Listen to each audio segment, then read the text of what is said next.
to buy some Indian food supplies for the weekend, heading down south to a music festival, and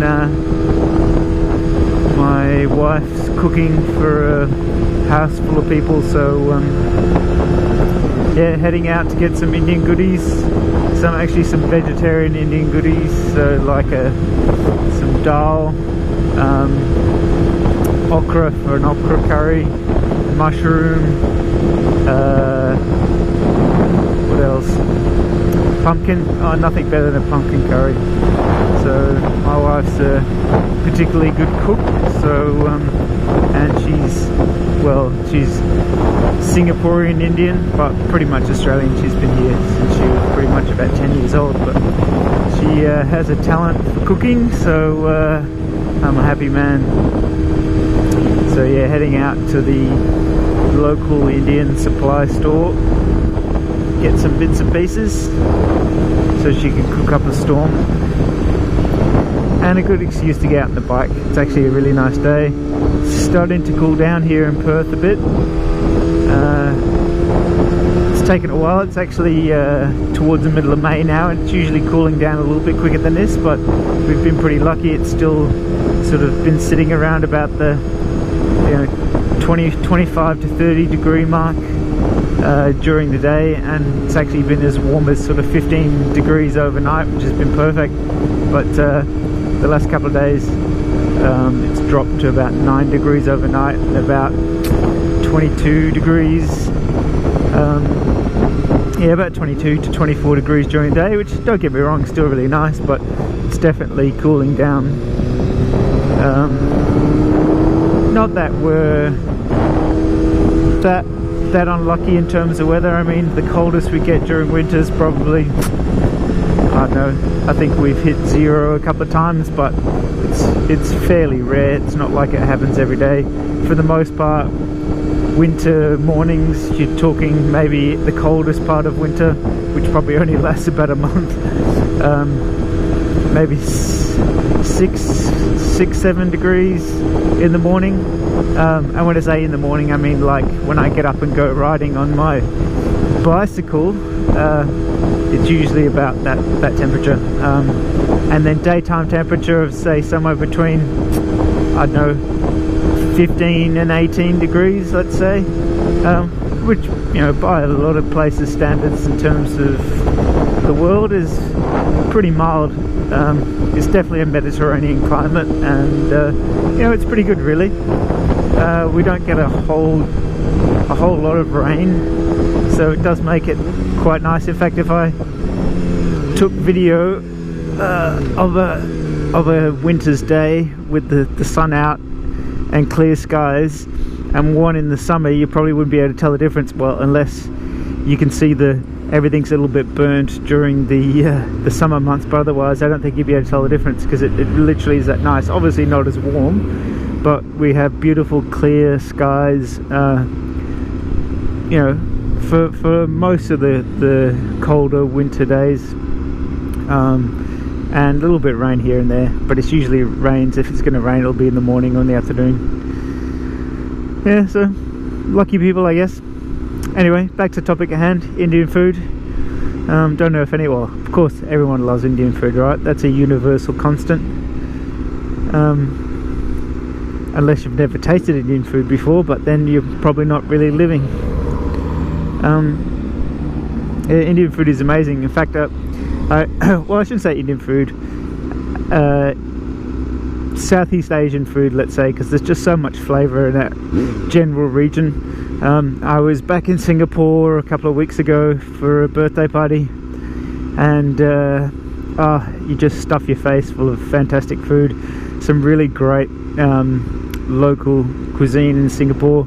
I mean, the stuff, it's influenced by so many different types of so many different, I wouldn't say cultures, but so many different countries surrounding that area. So, you know, a lot of it's sort of inspired from Malaysia. You've got the Chinese population, so you've got lots of little interesting dishes, and then you've got the kind of hybrid stuff that you get in Singapore. So there's a lot of really nice stuff, especially for breakfast. The likes of carrot cake, which isn't carrot cake, as you might think in the Western world. It's not actually cake, it's made from radish, and it's just absolutely amazing.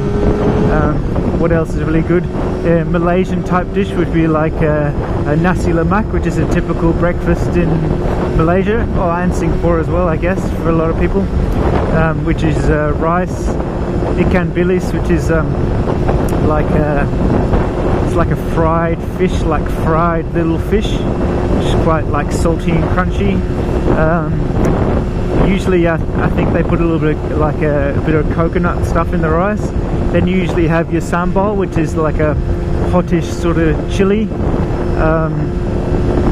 Typically you'll have egg with it, and then, well, a lot of the time it's served without meat, but sometimes you'll also have like a chicken wing or a piece of chicken with it. And in some cases, my particular favorite is beef rendang. So it's not something that everyone generally has, beef rendang for breakfast, which is, I don't know if you know what beef rendang is. It's quite a spicy marinated beef, which is usually quite soft.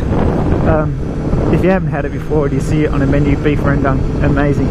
I'm actually not quite sure the lineage of beef rendang, but I'm fairly sure it's Malaysian.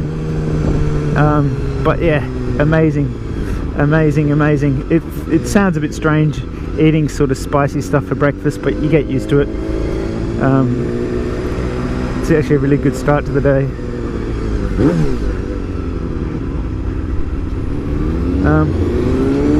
What else? What else is awesome to eat in Southeast Asia, Singapore or alike? There's places called Kopitiam, like basically like coffee shops where you can buy sweet coffee and sweet tea, mainly sort of sweet tea. That's what most people kind of like, and they call it Teh C, which is like spelled TEH-C, so basically TC. And it's basically a very strong sweet tea, with typically made with either carnation cream or condensed milk. Condensed milk a lot of the time, because that's where the sweetness comes from. And it's pretty fucking amazing. It's sweet, it's tasty, it's just what you want first thing in the morning. Of course, it's probably why people's teeth fall out in Southeast Asia, because the amount of sugar in all their food, but definitely worth trying if you're anywhere in sort of Malaysia, Singapore. In fact, I think they drink a very similar thing. Well, I wouldn't say the same thing, but a similar sort of tea in India, the masala tea, but it's probably not as sweet. And you typically have that tea with some, they call it roti, which not roti in the Indian sense at all. I think the translation is literally just bread, but you typically have slices of bread. It can be thick or thinly sliced with kaya. Kaya's like a jam made out of egg. It sounds strange, but it's fucking amazing. You have that with bread in combination with the tea. It's just world-class breakfast, absolutely. I wish there was something like it back in Perth. There is one place around here somewhere, but yeah, I wish there were more places that offered a similar sort of breakfast, because it's so damn good. So yeah, that's pretty much it. So anyway, that was just a quick video and a bit of waffle about food, and in a very short period of time I'll be at my Indian supermarket destination, and I'll be pulling the pin on you guys to get my shopping done. So thanks for your time, and I'll see you again soon. Cheers. And if you feel like subscribing and listening to more waffle, feel free to hit the subscribe button. Cheers.